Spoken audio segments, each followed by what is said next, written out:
자, 오늘 여러분 또 말씀의 세계로 같이 들어가셔야 될 부분은 요한복음 11장과 12장 내용입니다.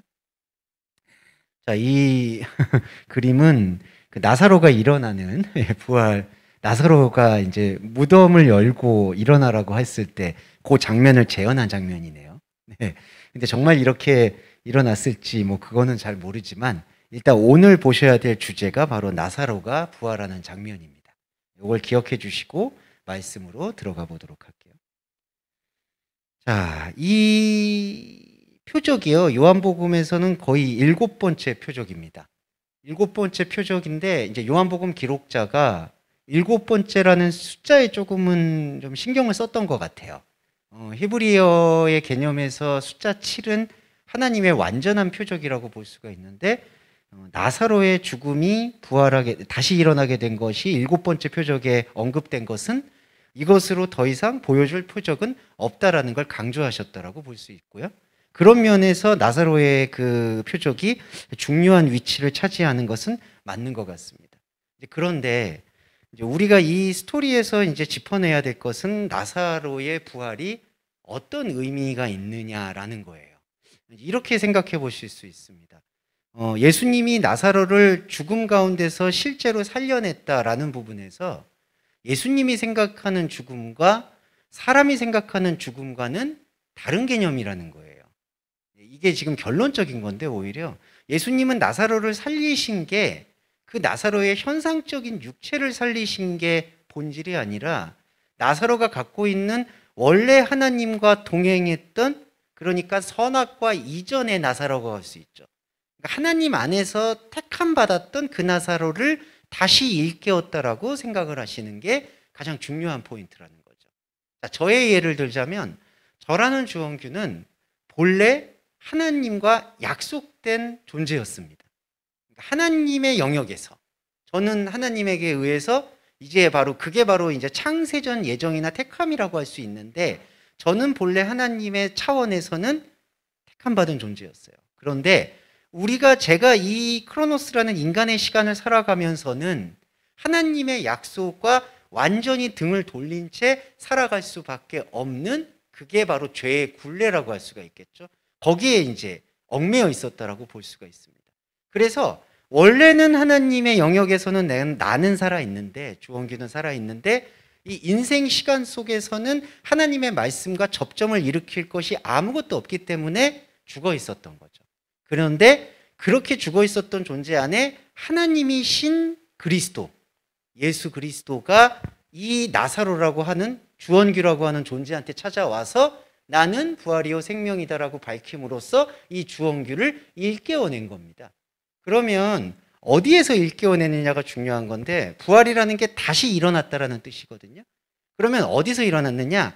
내가 살고 있는 이 현상적인 시간 속에서 죽어 있다가 일어났다, 이게 포인트가 아니라요, 이 죽음은 그대로 죽음이고요. 자, 이제 잘 들어주세요. 현상계에서 있는 이 죽음은 그대로 죽음이고요. 내가 부활했다라는 것은 하나님 시간 속에서 원래 예정되었던 나 주원규가 하나님의 말씀으로 인해서 다시 일어나게 됐다라는 거예요. 이해되시죠? 그러니까 이 죽음, 이 현상계의 죽음은요, 성경에서 사실상 죽음이라고 얘기하지를 않는 거예요. 이것은 어떻게 보면 자연의 흐름이라고 할 수 있죠. 그래서 우리는 이 자연의 흐름인 도구를 가졌을 때 몸도 아끼고 다스리면서 원래 하나님의 영역에서 나를 사랑하셨던 그 생명의 흔적을 예수 그리스도의 말씀을 통해서 발견하게 되는 것, 그게 바로 부활의 확신이라고 보시면 되겠습니다. 자, 그런데 예수님은 영과 육이 통합된 존재이시거든요. 그래서 예수님의 영과 육이 통합된 존재 속에서 예수님은 우리들한테 말씀을 이렇게 각인을 시켜야 돼요. 확인을 시키셔야 되는데, 우리는 안타깝지만 지금 육이 완전히 끊어져 있잖아요. 영이 완전히 끊어져 있는 육이잖아요. 그러니까 예수님의 방법은 육의 현상을 통해서 영의 메시지를 줘야만 했던 거예요. 이 나사로를 일으킨다라는 개념이 바로 거기에 있습니다. 나사로가 죽은 지 사흘인데 일어났잖아요. 근데 이건 분명히 현상적으로 실제적 사건인 건 저는 믿거든요. 그러니까 이게 무슨 뭐 신화적인 거야, 실제로 안 일어났어가 아니라 저는 분명히 그게 많은 사람들이 기록을 하고 있기 때문에, 증언하고 있기 때문에 당연히 나사로가 죽었다가 살아난 거를 믿을 수밖에 없어요. 근데 이게 다른 게, 예수님은 나사로가 이 육신이 죽었다가 살아난 게 예수님의 관점에서는 아무 의미가 없는 거예요, 솔직히. 왜냐하면 이렇게 다시 일어났죠, 나사로가. 그랬다가 나사로가 영원히 살았다라는 증거 없죠.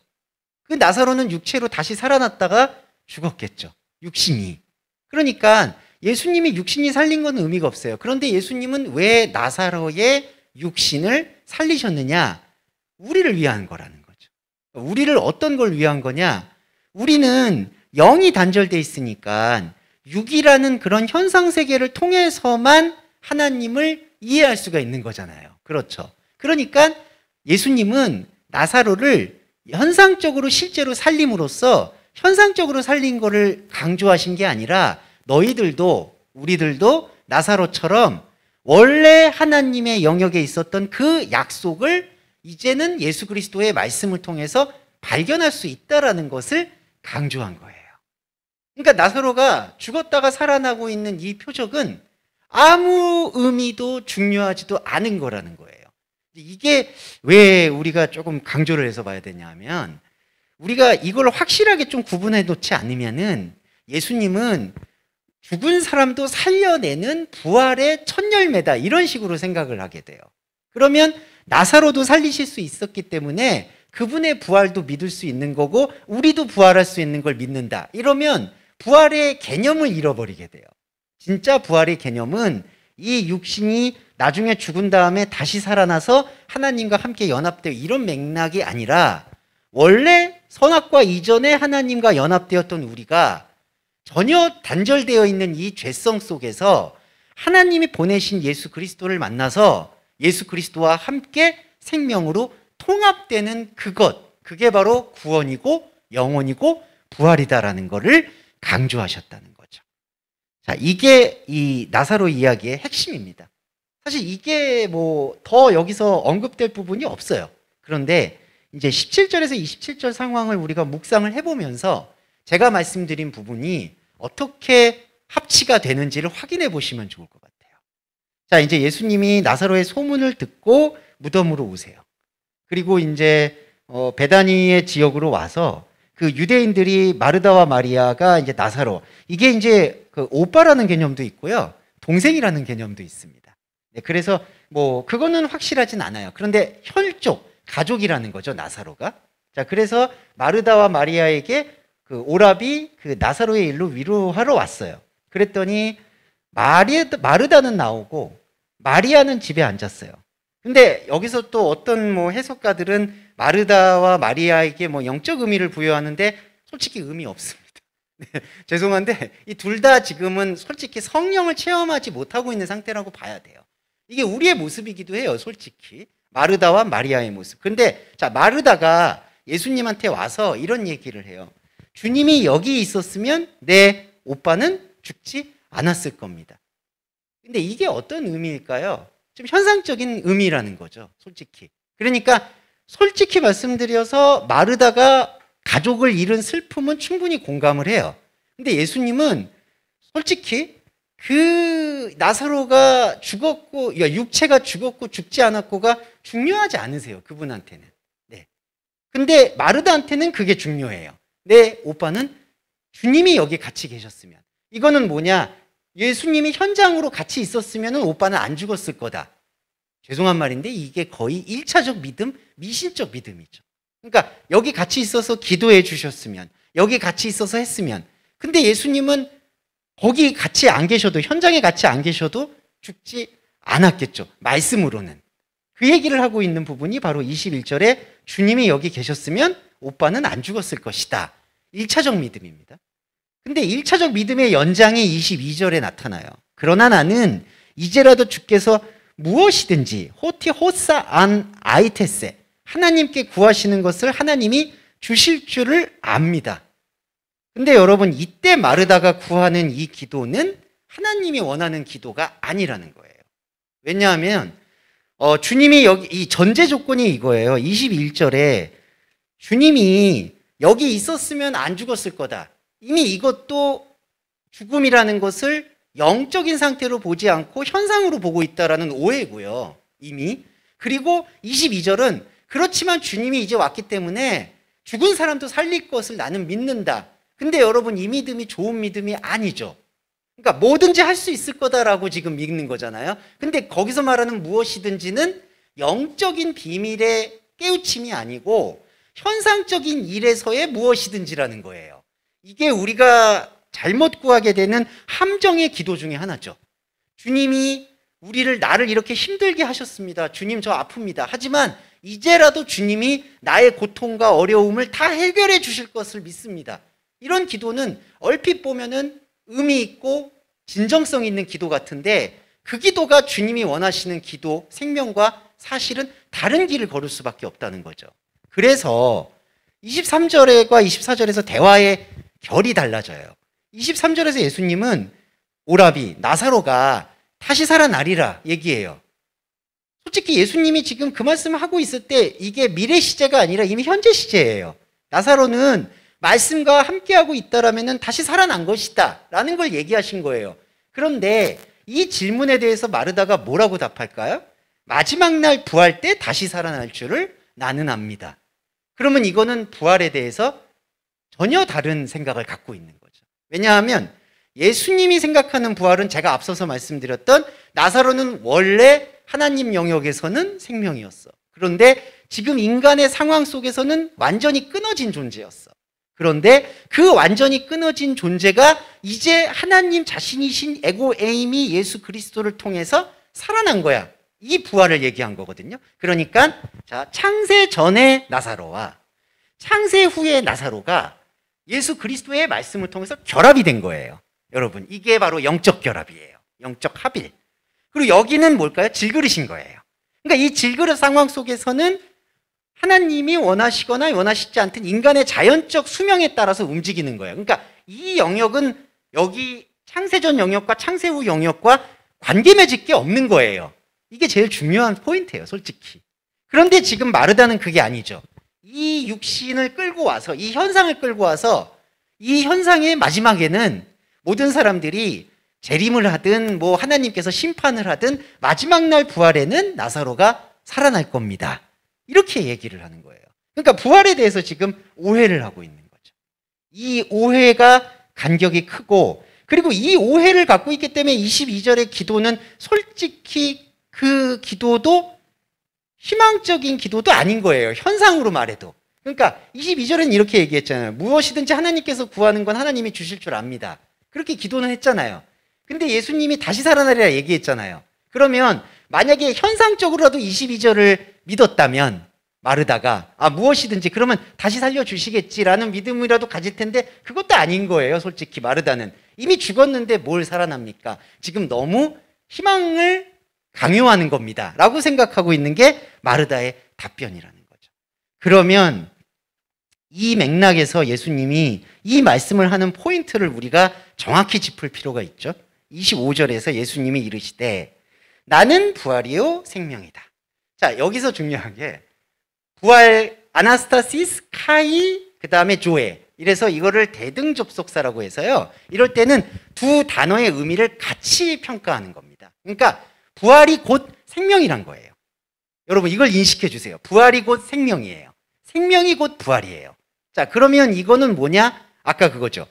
원래 하나님의 영역에서 살아있었던 내가 예수 그리스도라는 하나님 그 자신을 만남으로써 생명을 회복하고 생명을 발견하는 게 곧 부활이라는 거예요. 그리고 나를 믿는 자라고 했는데 이것도 나를이라는 목적격이 아니고 예수 그리스도의 말씀 안으로 흡수되어지는 자, 지금의 저와 여러분입니다. 단언컨대 지금 저와 여러분이에요. 이 시간에 하나님의 생명이 펼쳐지고 있죠. 그러면 생명이고 부활이에요. 이러면 이게 바로 믿음이에요. 내가 예수님을 믿는 게 아니라 나라는 존재가 예수님의 말씀 안으로 흡수되는 거를 나를 믿는 자라고 보셔야 돼요. 나를 믿는 자. 그러면 죽어도 산다라는 게 이 의미가 되게 상당히 심오한 얘기인데, 자, 죽었는데 살아나는 게 뭐냐? 이거의 본질적인 맥락은 죽음을 고백한 사람만이 살아난다는 거예요. 이해되시죠? 나를 믿는 자는 죽음을 고백하고 그 죽음을 고백하면 그게 곧 생명이다. 이건 뭘까요? 자, 하나님의 원래 영역에 살아있었던 주원규지만 지금 인간의 시간 속에서는 전혀 그거를 감지를 못해요. 그렇죠. 저와 여러분도 똑같은 상황이죠. 인간적인 혼적인 마음으로는 전혀 그걸 감지를 못해요. 그랬는데 예수 그리스도의 생명을 통해서 우리한테 무엇이 밝혀졌느냐? 십자가가 밝혀지죠. 십자가의 고백은 인간이 살고 있는 혼적인 맥락에서는 하나님을 전혀 찾을 수 없다라는 고백이에요. 그게 죽음의 고백입니다. 그러니까 예수님을 만나면 죽어도라는 게 나의 죽음이 고백될 수밖에 없다라는 거예요. 이게 되게 절망적이지만 고백을 하실 수밖에 없어요. 아, 하늘 아래에 있는 땅에 있는 우리는 예수님을 만나는 순간 내 행위와 내 의로는 하나님과 만날 수 있는 아무런 의미가 없구나라는 것을 고백하게 되는 게 성경 66권의 고백의 핵심입니다. 그게 죽음 고백이에요. 그런데 놀랍게도 우리 안에서 이런 혼적자가 죽음을 고백하면 동시에 이 죽음을 고백할 수 있게 만들어준 지렛대셨던 예수 그리스도가 부활로 작동해서 우리를 살아있는 존재로 삼아주신다는 거죠. 그래서 여기 나를 믿는 자는 죽어도 산다는 게 그 죽음을 이겨내는 살아내는 게 아니라 그 죽음이 고백이 되는 게 곧 살아있다라는 거예요. 그러면 여러분, 이 죽음의 고백은 또 다른 표현으로는 나와 하나님의 다름의 고백입니다. 왜냐하면 내가 하나님과 어떤 자기 의로 맞출 수 있는 게 아무것도 없다라는 걸 고백되는 거는 하나님과 나는 완전히 다르구나라는 사실을 고백하는 거거든요. 그런데 그 다름의 고백, 죽음의 고백이 곧 동시에 생명인 거예요, 여러분. 그러니까 죽음과 생명이 붙어 있는 거예요. 그래서 여기 보세요. 26절에 되게 중요한 게, 자, 우리 안에서 죽음과 생명이 고백되고 있죠. 그러면 이게 마치 숨으로 생각하시면요. 들숨하고 날숨에서 들숨은 죽은 숨이잖아요. 들숨이 살아있는 숨, 날숨은 죽은 숨이잖아요. 그러니까 마치 생명을 받아들여서 죽음을 고백하듯이 이게 숨의 원리고 피의 원리기도 하거든요. 죽은 피는 갈아내고 새로운 피가 늘 들어오죠. 이게 생명의 순환 원리이듯이 그 죽음과 생명을 말씀으로 고백할 수 있는 존재는 바로 26절에 살아서 나를 믿는 자라는 거예요. 네, 그렇죠. 이 정교한 원리에서 다른 게 필요가 없습니다. 그러니까 자, 죽음과 생명이 동시에 고백되진, 자기 부인도 내 의지로 할 수가 없다라는 것을 정말 철저히 말씀을 통해서 고백하게 되면 그 죽음과 생명이 우리 그리스도인 안에는 동시에 제시가 돼요. 이 동시에 제시가 되는 죽음과 살아있는 것, 그 흐름 자체가 살아있는 거예요, 여러분. 이해되시죠? 그러니까 죽음과 생명을 고백할 수 있는 그 고백체, 고백하는 몸 자체가 살아서 나를 믿는 자라는 거예요. 그러면 영원히 죽지 않는다. 이게 불멸인데, 이 불멸이 여러분 아시겠지만 믿지 않는 사람의 불멸과는 완전히 차원이 다른 불멸이에요. 자, 믿는 사람이든 안 믿는 사람이든 솔직히 영원히 안 죽습니다. 아시죠? 영원이라는 시간 자체가 그렇잖아요. 근데 여기서 영원히 예수님이 말씀하시는 영원히 죽지 않는다라는, 이때 죽지 않는다는 건 뭐냐? 육체 죽음은 아무 상관이 없는 거예요, 여기서. 영적인 죽음, 너의 죽음과 너의 생명을 고백할 수 없는 죽음, 그 죽음으로부터 완전히 출애굽할 것이다 라는 게 영원의 시간 속에서 너는 죽지 않을 것이다 라는 고백이라는 거죠. 그러니까 이거는 마르다가 생각하는 다 사람들이 죽어서 무덤에 계시다가 나중에 하나님이 원하시는 때에 이렇게 다 들어 올려가지고 착한 일 하는 사람은 생명의 부활로, 예수님 잘 안 믿은 사람은 심판의 부활로, 이런 맥락이 전혀 아니라는 거예요. 시간관이 아예 달라요. 더 말씀드리면 저와 여러분이 이 육신의 옷을 내려놓으면 그 다음에는 저와 여러분이 말씀체잖아요. 말씀의 움직임을 가졌잖아요. 그러면 생명이 되어서 그 영원의 시간 속에서는 욕망인 그 마귀의 시간에 예속되는 게 아니라 생명인 하나님의 시간에 예속된다라고 보시면 되는 거예요. 그것은 다 각자가 이루어지는 각자의 개별적 사건입니다. 네. 그러니까 마지막에 나팔 소리가 들려서 모든 사람들을 한 군데로 모인다라는 건요, 군대적 사고방식이에요. 예. 그러니까 마지막에 나팔 소리가 들려서 모든 사람들을 다 모아서 이렇게 쭉정이는 가르고 알고, 이게 아니라요. 한 사람이 생명의 우주이기 때문에 한 사람이 말씀으로 발견되면 그게 곧 이 육신의 자연계가 끝나는 순간 그 존재는 하나님과 연합이 되는 거예요. 예, 이 부분이 예수님의 진정한 표현이다라고 보시면 될 것 같아요. 그런데 잘 안 들어. 죄송한데 27절에 예수님이 25절과 26절은 되게 힘을 줘서 지금 강조했거든요. 근데 이런, 여러분 이 요한복음 보시면 이런 대화의 기법이 좀 기가 차요. 주여 그러하여다 주는 그리스도시여 세상에 오시는 하나님. 지금 이거 듣자고 하시는 말씀 아니잖아요. 그렇죠? 예수님이 지금 내가 뭐 그리스도라는 걸 지금 얘기하는 거 아니잖아요. 근데 지금 이렇게 얘기하는 건 뭘까요? 예수님이 힘줘서 하시는 말씀은 관심이 없고 지금 그냥 슬픈 거야. 오빠 돌아가셔서 지금 슬픈 거예요, 그냥. 그래서 아유 그래 당신 하나님의 아들이신 거 알고 우리는 당신에게 위로를 받기를 원합니다. 이런 장면으로 보시면 돼요. 그런데 이런 장면을 돌파를 해요. 자, 그 다음께 이제 38절로 잠깐 넘어가서 설명을 드릴게요. 뭐 그 전에 이제 야사로를 어디에 두었느냐, 돌을 치워라, 뭐 이런 거 이제 등장을 하면서 이렇게 38절에 나와요. 마르다 계속 이렇게 얘기하죠. 39절에 죽은 지 나흘이 되었음에 냄새가 납니다. 40절에 하나님의 영광을 보리라 하지 않았느냐, 돌을 옮겨놔요. 그러면서 42절에 이 말을 하는 거예요. 이 말을 하는 것은 둘러선 무리를 위함이니 아버지께서 나를 보내신 것을 그들로 믿게 하려 함이니이다. 자, 이게 예수님 안에서 조금 저는 갈등이 있었다고 생각이 들어요. 예수님이 나사로를 살리는 그 장면에서. 왜 갈등일까요? 이런 언급을 보시면 이 나사로를 진짜 현상적으로 살리게 될 때 어떤 파급 효과가 있을지를 예견하신 것 같아요. 현상적으로. 그러니까 극단적으로 갈릴 거예요. 뒤에 말씀드리겠지만 극단적으로 갈린다는 게 완전히 예수님한테 이제 미친 광신도가 되거나. 그러니까 여러분 진짜 생각을 해보세요. 우리 만약에 진짜 예를 들어 제가 갑자기 죽은 사람을 살렸어요, 여기서.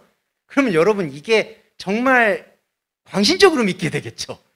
저 사람이 진짜 죽은 사람도 살렸어. 그러니까 2000년 전으로 돌아가 보면 그렇게 되겠죠. 아니면 반대가 되겠죠.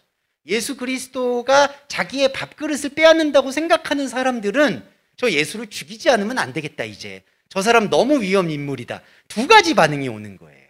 네. 그런데 이 두 가지 반응을 예수님께서 진짜 원하시는 반응은 솔직히 아니죠. 아까 제가 서두에 말씀드렸듯이 부활의 생명은 말씀으로 이미 존재하고 있는 거죠. 그런데도 예수님은 나사로를 일으켜야 된다는 그 목적성이 뭘까요? 지금 성령에 통과한 요한이 이 나사로 이야기를 적음으로써 우리가 최소한 부활이 어떤 의미인지 알 수 있게 되잖아요. 근데 이거를 그냥 넘어가면은 육적으로 빠져있는, 육의 세계에만 빠져있는 우리는 전혀 영적인 진실을 알 수 없을 거라는 걸 예수님이 알았기 때문에 우리가 이해할 수 있는 현상적 방식으로 나사로에게 부활을 보여준 거예요. 자, 예수님이 나사로한테 부활을 보여준 건 육신이 다시 살아난 게 아니라 영의 살아남인데, 그 영의 살아남에 대해서 인간은 영의 언어와 영의 현상이 전혀 없기 때문에 육신의 현상을 통해서 보여주셨다는 거죠. 이거 이해를 꼭 담아두시면 돼요. 그러니까 예수님은 영의 진실을 육신의 사건을 통해서 보여주셨다. 이러면 우리는 뭘 믿어야 될까요? 육신의 사건을 믿는 게 아니라 육신의 사건을 통해서 보여주신 영의 현상을 믿어야 된다는 거죠. 나사로처럼 우리도 예수 그리스도와 부활한다. 네. 그래서 이게 바로 아버지께서 나를 보내신 것을 저들이 믿게 하려 합니다. 실제로 우리가 지금 이 말씀이 있으니까 이 풀이가 가능한 거지, 만약에 또 나사로가 살아나는 일이 없었다 한다면은 또 다른 암초가 있었을 거다. 그렇게 예견합니다. 자, 그래서 이제 큰 소리라고 했어요. 근데 여러분 이런 것들이 요한이 지금 제가 지금 설명드리는 의미를 알고 느끼잖아요. 그리고 이걸 기록한 거거든요. 그래서 이런 것들이 행간에 좀 영적 의미들이 담겨 있다고 저는 봐요. 43절에 큰 소리. 이게 그냥 단순히 소리친 게 아니라 여기서 메갈레포넨이라는 단어, 그러니까 크게 소리쳤다는 게 이게 하나님의 영적인 반응을 뜻합니다. 그러니까 여기서 단순히 크고 작다라는 게 이런 큰 소리를 냈다는 게 아니라 이때 큰 소리라는 것은 나사로가 갖고 있는, 우리가 갖고 있는 영적 내면을 상관하셨다는 뜻이에요. 큰 소리. 예. 그리고 여러분 44절에 이런 것도 디테일한 건데, 풀어놓아 다니게 해라. 이 얘기는 뭐냐? 이게 풀어놓아라는 게 단순히 얼굴에 붕대나 이제 죽은 사람을 감쌌던 염을 풀라는 얘기만이 아니라 이 나사로가 그리고 너희들이 갖고 있었던 죽음에 대한 오해, 부활에 대한 오해, 율법에 대한 오해, 그런 여러 가지 오해들의 결박을 풀어내라는 영적인 의미가 담겨 있는 거예요. 풀어놓아 다니게 해라. 이게 바로 다시는 죄를 범하지 말라, 똑같은 맥락인 거예요. 죄를 범하지 말라는 것도 다시는 그 이전의 굴레로 돌아가지 말라는 거예요. 자, 왜 이게 굴레가 되냐? 아까 현상적인 건 우리가 거두는 그릇이잖아요. 그런데 어떻게 결합이 됐죠? 창세전에 나와 창세 후에 내가 이 결합을 했어요, 여러분. 이게 부활이에요. 그러면 여기는 뭐죠? 이거는 거두는 매체예요, 솔직히.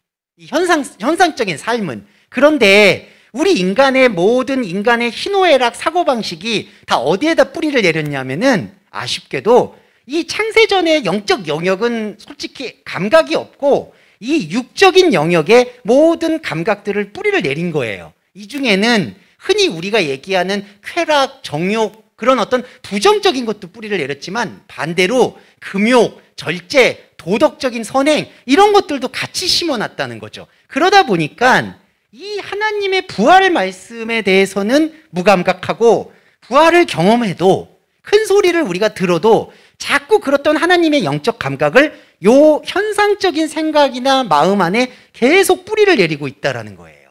그 뿌리를 내리니까 어떤 결과가 나오냐면요. 자, 이 결과를 말씀드릴게요.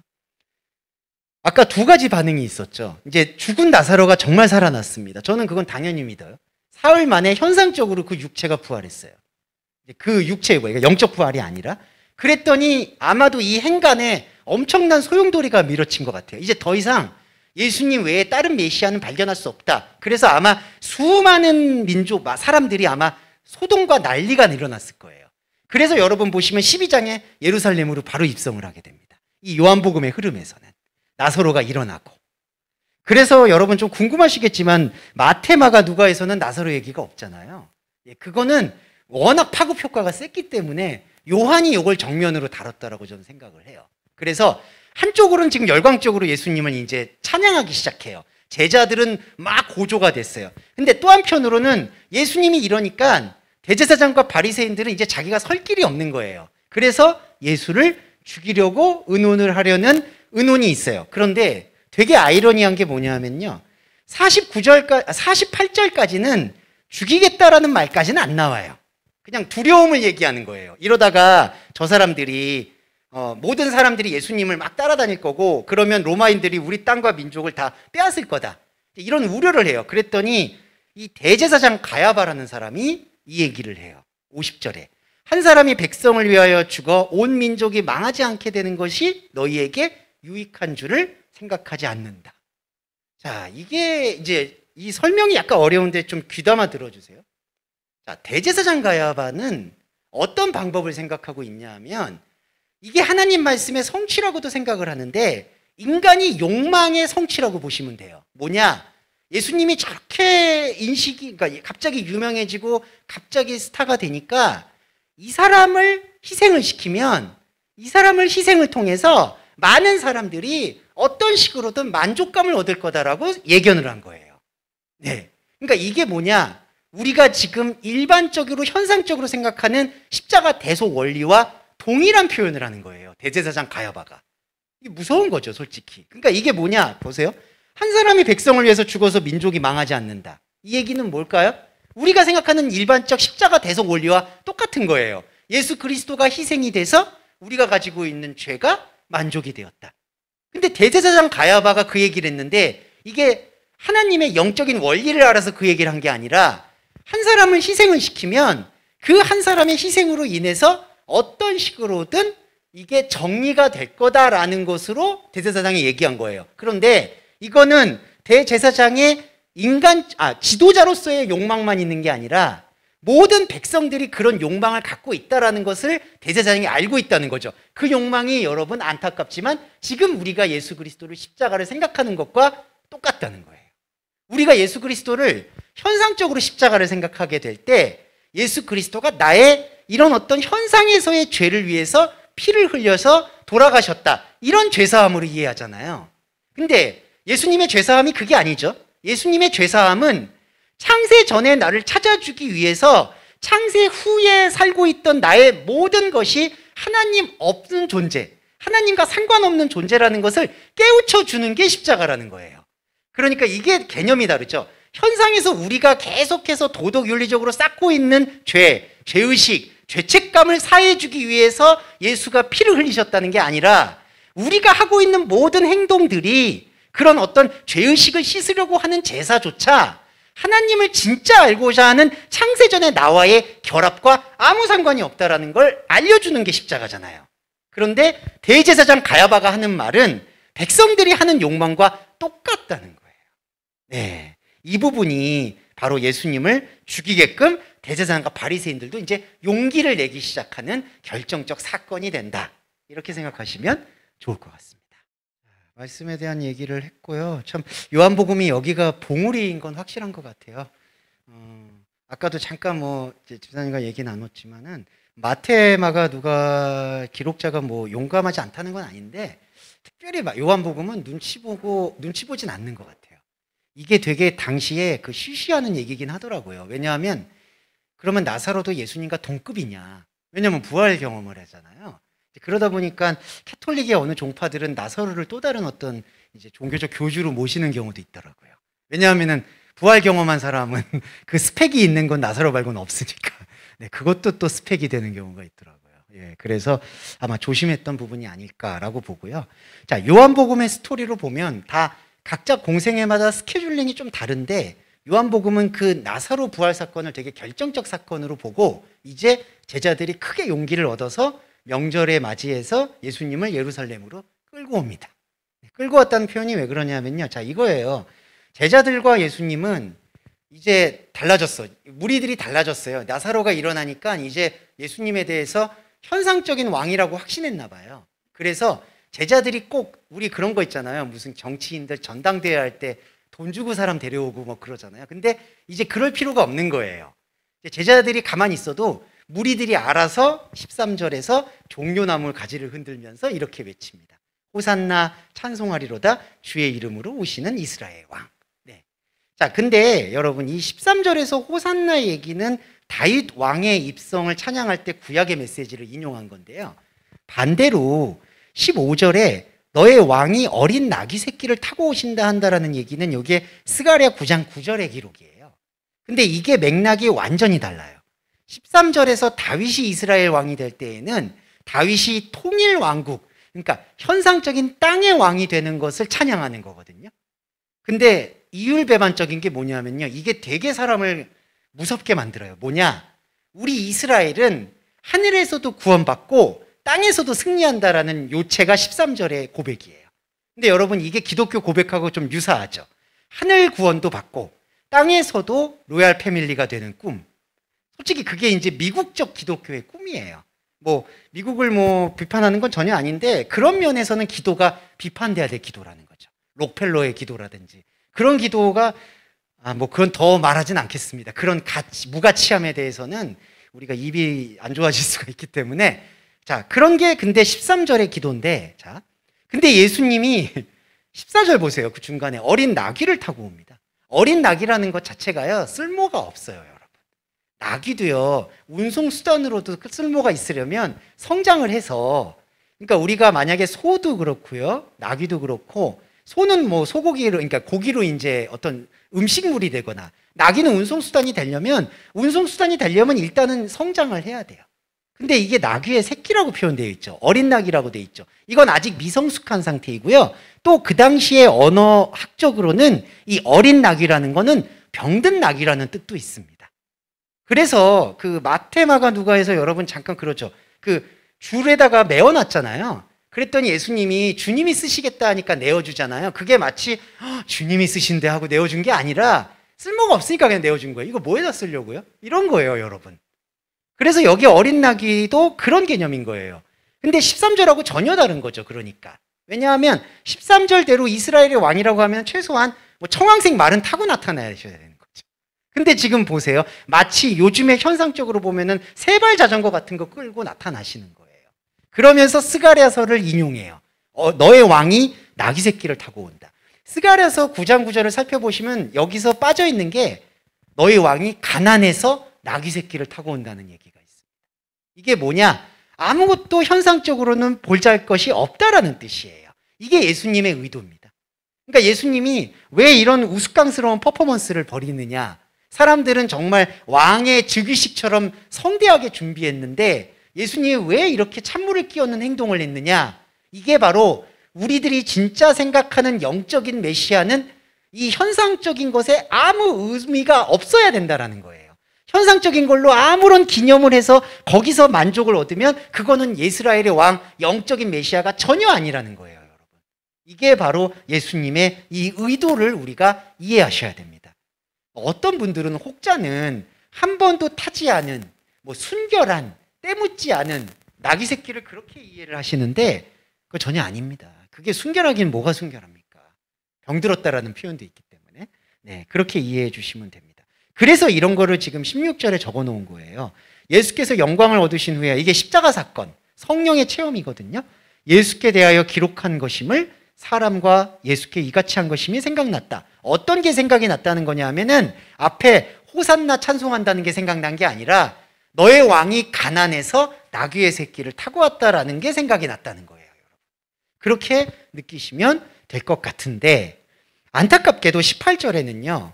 무리가 예수를 맞으면 이 표적 행하심을 들었다. 표적이 뭐였냐? 7번째 부활 표적이었던 거예요. 나사로가 다시 일어난 표적. 그래서 예수님한테 무리들이 다 끌고 들어오는 겁니다. 여기서 이제 바리새인들은 이제 서로 말하되 볼지어다 너희 하는 일이 쓸데없다 온 세상이. 이제 바리새인들은 조금 아웃사이더가 됐어요. 이제는 대제사장들은 아까 가야바가 얘기하듯이 이제 예수를 한 번만 기회를 잡아서 희생을 시키자라고 지금 혈안이 되어 있고 백성들은 죽은 사람도 살려냈기 때문에 저 사람이 왕이 아닐 수가 없어라고 지금 하고 있고 이제 바리새인들은 그냥 투덜쟁이가 됐다라고 보시면 되겠습니다. 네, 이런 맥락이 지금 첫 번째 입성 장면이고요. 그 다음에 이제 이 부분을 좀 말씀을 드릴게요. 이게 지금 어떤 스토리냐면은 빌립과 안드레 얘기 나왔고 이제 명절에 예배하러 오고 사람들 모여 있고 하는 중에 이제 나오는 예수님의 말이에요. 예수님도 성격이 좀 급하세요. 보면 이렇게 저도 좀 성격이 급하고 제가 화를 파르르 내고 좀 예민한 편이라서 많이 좀 송구한 면이 있습니다. 왜 갑자기 제가 재고백해서 죄송한데 제가 그렇다고 예수님도 이러니까 저도 이런다 이런 얘기를 하는 게 아니에요. 그런데 예수님도 갑자기 좀 성격이 돌변하세요. 무슨 말이냐면 26절까지는 뉘앙스가 되게 부드러우세요. 그랬는데 27절에 갑자기 이 얘기가 나와요. 지금 내 마음이 괴롭다. 근데 여러분 이게 마테마가 누가 그 겟세마네 기도하고 좀 비슷하게 보시는 경향이 있는데 이거는 그것과 좀 결이 달라요. 겟세마네 기도 그거 있잖아요. 이 잔을 내게서 옮기세요. 하지만 주님의 뜻이에요. 그거와 요거는 약간 결이 다른 게 내 마음이 괴롭다. 나를 구원하여 이때를 면하게 해달라. 이 얘기는 뭐냐 하면 조금 죄송하지만 이렇게 들어주세요. 도대체 못 알아듣는 이 사람들과 대화하기 싫다. 나는 빨리 끝내고 싶다라는 표현을 한 거예요. 그러니까 십자가를 지기 싫습니다라는 표현이라기보다는 나 더 이상 이 사람들과 이런 얘기를 한다는 것 자체가 너무 힘들다. 이때를 면하게 해주세요. 근데 금방 자각을 해요. 그러나 내가 이를 위해서 이때에 왔습니다. 그러니까 예수님 안에도 그게 지금 소용돌이 치는 거예요. 왜냐하면 이게 13장에서 이른바 다락방 강화라고 하는데 가면요. 이제 제자들이 아예 못 알아들어요. 그 정말 철저하게 불통이에요. 그러니까 이것도 예견이 되셨나 봐요. 그래서 나 더 이상 이런 얘기 하고 싶지 않습니다 라고 했지만 그러나 내가 이러한 영적인 얘기를 해야지만이 영과 육이 하나인 내가 이 얘기를 풀어야지 우리 영이 죽어있는 우리들이 영의 세계에 대해서 실마리를 잡을 수 있으니까 그러니까 내가 이를 위하여 이때에 왔다라고 얘기를 한 것 같아요. 이 맥락으로 이해해 주셔야 돼요. 그러니까 예수님이 십자가를 피하고 싶습니다. 그러나 내가 이때를 위하여 그것만이 아니라는 거죠. 여기서는. 정말 말하기 싫습니다. 그런데 말을 하지 않을 수 없습니다. 라는 거였고 자, 그 다음에 여기 29절에서 이런 천둥 울었다는 소리처럼 들린다고 하잖아요. 자, 이거 중요한데 이게 영적 착각이에요. 영적 착각이라는 게 뭐냐면 자, 변화산도 그렇고요. 여러분 변화산 사건 아시죠?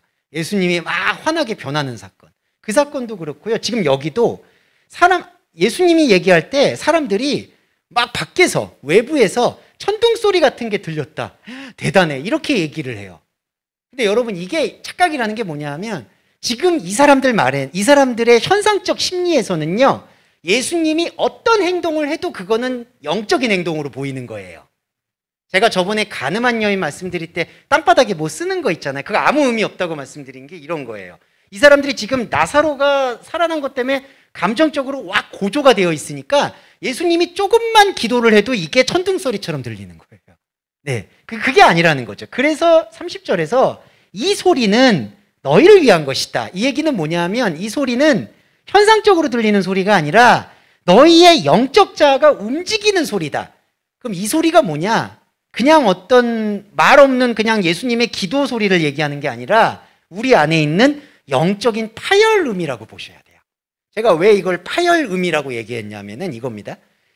이게 그냥 도식으로 말씀드리니까 편해 보이잖아요. 창세전에 나와 창세 후에 내가 결합된 게 부활이잖아요. 그런데 이게 왜 파열이냐면은 이게 결합이 되는 순간 이 결합을 전혀 의미 없는 것으로 생각하고 자기 이름을 내세우려고 의미 있게 살아갔던 나의 모든 존재가 요동칠 수밖에 없으니까 파열인 거예요. 그래서 이거를 창세기로 올라가 보면은 궁창이라는 단어 있죠. 라키아. 그게 징을 쳐서 울리는 소리, 파장을 얘기합니다. 근데 그 파장이 그냥 이렇게 안전하고 평안하게 움직이는 파장이 아니라 완전히 내가 살고 있는 현상계를 완전히 뒤집어 엎는 거예요. 그래서 여러분, 죄송하고 안타깝지만 여러분들이 살아온 인생의 시간과 궤적과 관계에 따라서 이 파장은 다 달라요. 어떤 분은 이 파장이 마치 백신의 부작용과도 마찬가지 같아요. 어떤 분한테는 이 파장이 그냥 스무스하게 넘어가는 경우도 있고 어떤 분한테는 이 파장이 정말 괴로울 때도 있어요. 저는 후자 쪽이에요. 이 파장이 지금도 괴롭습니다. 네. 근데 아마 여기 계신 분들은 아주 스무스하게 넘어가기를 믿어 의심치 않고 그러기를 기대하는 마음으로 항상 기도하고 있습니다. 이 파열음인 거예요, 이 소리가. 그래서 너희를 위한 것이라는 것은 솔직히 우리 안에 들려야 될 소리지만 외면해서는 안 되고 그렇지만 힘든 소리라는 거예요. 왜냐? 31절에 세상에 심판이 이르렀으니까. 자, 세상이 뭐죠? 세상은 내가 떠받들고 있는 세상입니다. 그러니까 내가 떠받들고 있는 세상 안에 예수님의 소리가 들렸죠. 이게 영적인 반응인데 이 영적인 반응이 일어났을 때 내가 떠받들고 있는 세상의 임금이 쫓겨난다는 거예요. 그런데 여러분 이게 개념이 다른 게 우리가 살고 있는 이게 현상입니다. 근데 이 현상 안으로 예수 그리스도가 오셔서 이 세상 임금을 쫓아낸다. 이러면은 현상계에서는 아주 좋겠죠. 땡큐겠죠. 근데 그게 아니라 내가 살고 있는 현상계 속에서요. 오히려 내가 쫓겨나는 거예요. 영적인 나가. 이해되시죠? 그러니까 구원받은 나는 여기서 쫓겨나는 거예요. 그게 세상 임금이 쫓겨났다는 얘기예요. 오히려 자, 세상 임금은 그대로 있는 거예요. 세상 임금은 그대로 있고 내가 이 세상 임금 속에서 출애굽을 한 게 예수님의 표현에 의하면 세상 임금이 쫓겨난 거예요. 왜냐? 저와 여러분이 이 포지션에 있는 게 아니라 하나님의 영적 포지션에 있으니까. 그러니까 여기는 쫓겨난 거죠. 근데 마치 이거를 여기 하나님 왔어. 여기 하나님 왔으니까 이제 세상 임금은 다 쫓겨나야 돼. 그렇게 기도하는 거는 헛된 기도예요, 여러분. 정말 헛된 기도입니다. 죄송한데 뭐 미스바 구국성회를 한다든지 뭐 나라를 구원해 달라든지 죄송합니다. 이건 헛거예요. 그걸 할 이유가 없어요. 그거 할 시간에 이 세상 임금에게 집중할 시간에 하나님의 영적 포지션을 더 깊이 보시는 게 유익하다. 이렇게 보실 수가 있겠습니다. 그거를 부연 설명하시는 게 이거예요. 자, 보세요. 아이고, 요 앞에 제가 잠깐. 여기 있죠. 이렇게 말씀하시면 자기가 어떠한 죽음으로 죽을 것을 보이심이라. 그 앞절에 뭐를 얘기하셨냐면 들린다는 거 얘기예요. 제가 여기 32절을 제가 빼놔서 죄송합니다. 32절에 이 얘기가 나와요.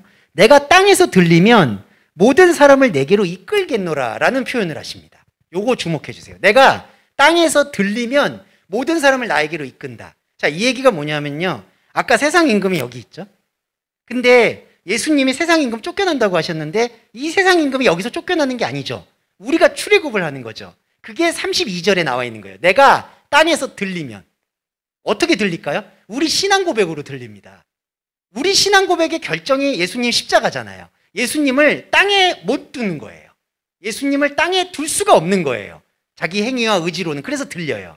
그러면 예수님이 이 땅이라는 세상 임금에게서 들려져요. 그러면 32절에 뭐라고 약속하시냐면은 내가 땅에서 들리면 너희들도 들릴 것이다. 그럼 우리들도 여기에다 두는 게 아니죠. 여기에 나와 있는 거죠. 이게 영적 포지션입니다. 근데 율법을 오해하는 사람들이 뭐라고 말하나요? 34절에 우리는 율법에서 그리스도가 영원히 계신다 함을 들었거든 너는 어찌하여 인자가 들려야 하느냐라고 질문하는 거예요. 자, 그러면 구약에서요, 여러분, 그리스도가 영원히 있다라고 얘기한 건 무슨 뜻이죠? 여기서 영원히 있는 게 아니잖아요. 여기잖아요. 이게 구약의 뜻이에요. 근데 이 율법을 이 사람들이 지금 어떻게 오해하고 있죠? 그리스도가 영원히 이 세상에서, 세상 왕국에서, 세상 천국에서 왕노로 탈 거다라고 생각하는 거예요. 이게 얼마나 기가 막힙니까? 근데 이게 교회가, 죄송한데 이거를 다 따라가면 어떡해요? 그러니까 내세조차도, 그러니까 죽은 다음에 세상조차도 이걸로 다 디자인하고 홍보석, 남보석이 있을 거야, 여기 좋은 아파트가 있을 거야, 이 말 같지도 않은 소리를 계속해야 되는 게 바로 34절에 성령을 체험하지도 못한 그 사람들이 하고 있는 논리를 지금 답습하고 있다는 거죠. 땅에서 들린 거예요. 우리도 완전히 들린 거예요. 그게 여기예요. 그리고 35절 있잖아요. 이것도 중요한 게 예수께서 이르시되 아직 잠시 동안 빛이 너희 중에 있으니, 이 단어가요, 그거예요. 에틱 미크론 크로논인데 요 해석은 좀 드리고 싶어요.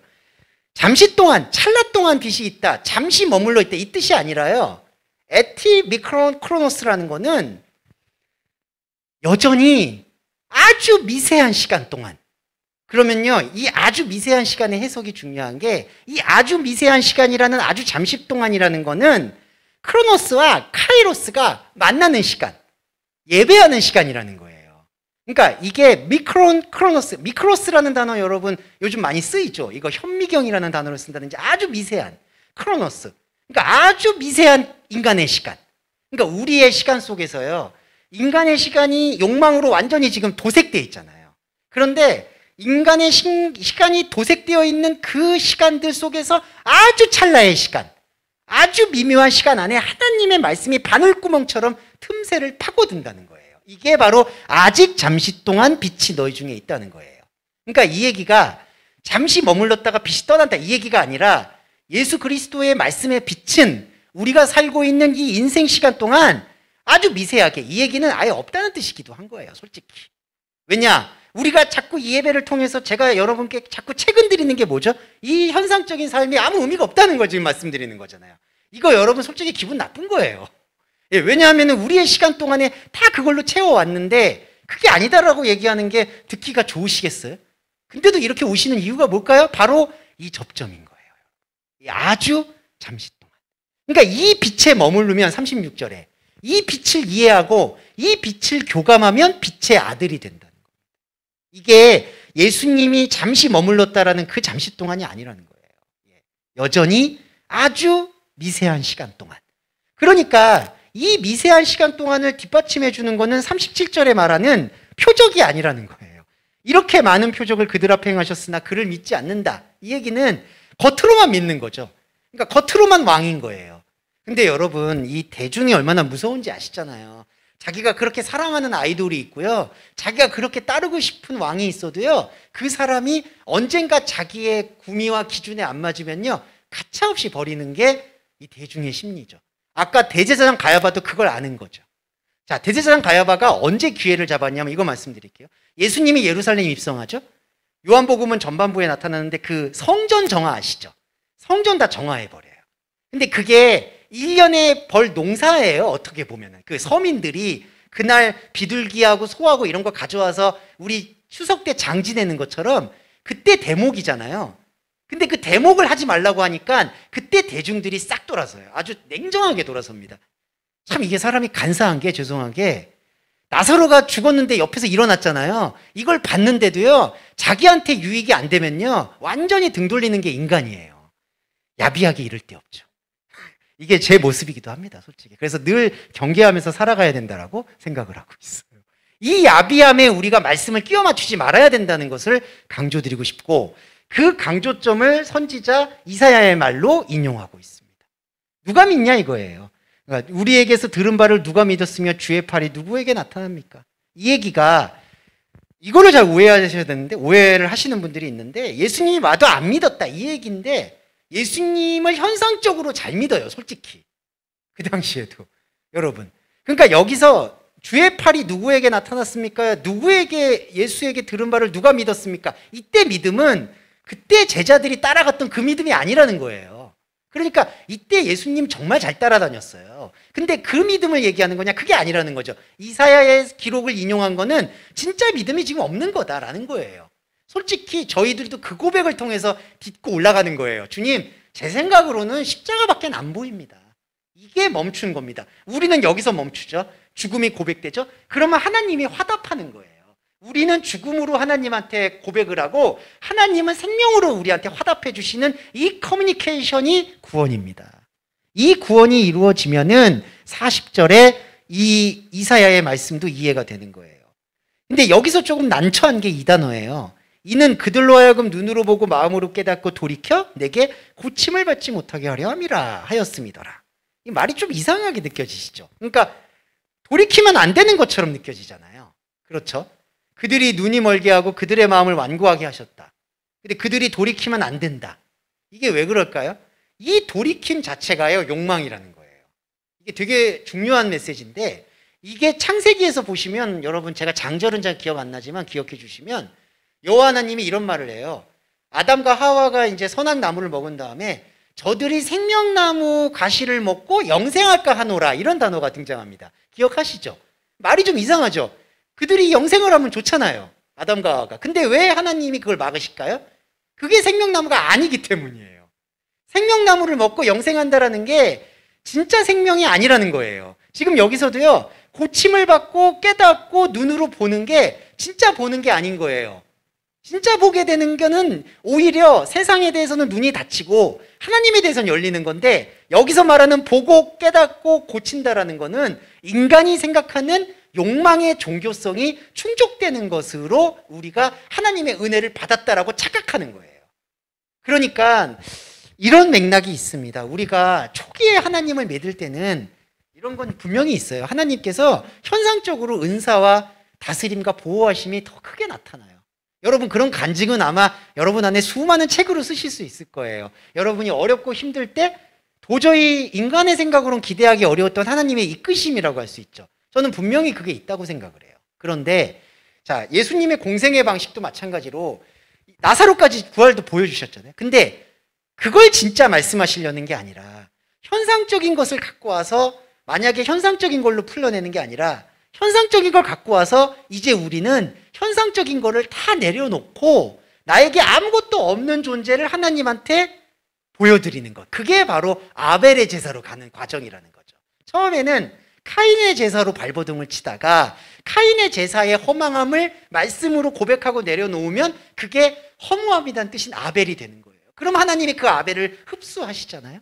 우리도 마찬가지로 초기에 믿었던 그 믿음을 부정하실 필요는 전혀 없습니다. 믿음의 체험, 간증, 이런 건 소중히 간직하시되 이제는 그거를 하나님 앞에 아벨의 제사로 전환시키는 믿음의 성숙함. 고도로 믿음에 성숙해지지 않으면요, 여러분, 안타깝지만 인간의 유혹, 성경적인 유혹들은 다시 돌아가게끔, 다시 돌아가는 관계로 고침을 받게 만드는 거예요. 이런 고치는 것, 이런 힐링은 필요 없습니다. 이런 힐링은 있어서는 안 되는 거죠.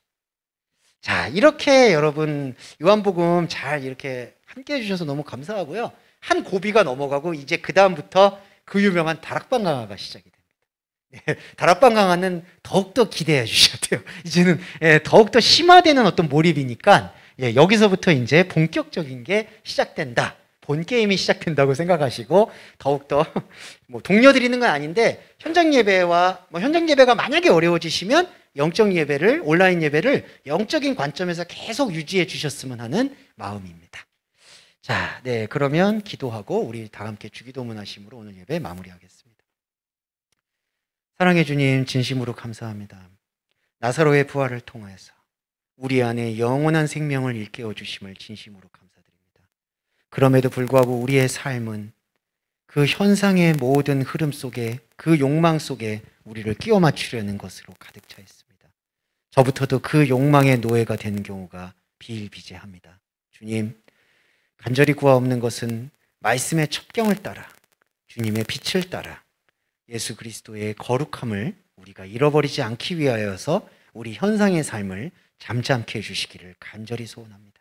관계의 어려움, 경제적 어려움, 그리고 특히 육신과 질병, 육체에 일어나는 여러 사건들을 주님께서 헤아려 주시고 불쌍히 여겨 주셔서 아프지 않게 해주시고 치료받게 해주시고 하나님의 은혜의 빛이 함께할 수 있도록 도와주시기를 간절히 소원합니다.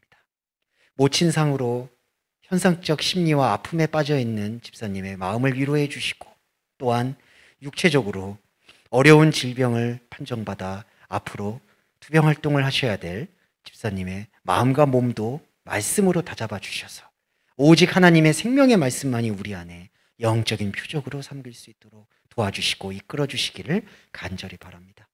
그리하여 이 공동체가 한 명도 말씀의 차원에서 낙오함이 없이 생명의 아들, 빛의 아들이 될 수 있도록 인도해 주시고 붙잡아 주시기를 간절히 소원합니다. 주님, 이 소원이 우리의 어떤 조아리는 간구가 아니라 당당하고 떳떳한 하나님 언약을 아는 그리스도인의 영적 청구임을 고백하며 우리 주 예수 그리스도의 힘을 감사하며 기도드립니다. 아멘. 주기도문 하겠습니다. 하늘에 계신 우리의 아버지여, 이름이 거룩히 여김을 받으시오며 나라에 임하옵시며 뜻이 하늘에서 이루어온 같이 땅에서도 이루어지이다. 오늘날 우리에게 일용할 양식을 주옵시고 우리가 우리에게 죄 지은 자를 사하여 준 것 같이 우리의 죄를 사하여 주옵시고 우리를 시험에 들게 하지 마옵시며 다만 악에서 구하옵소서. 대개 나라와 권세와 영광이 아버지께 영원히 있사옵나이다. 아멘.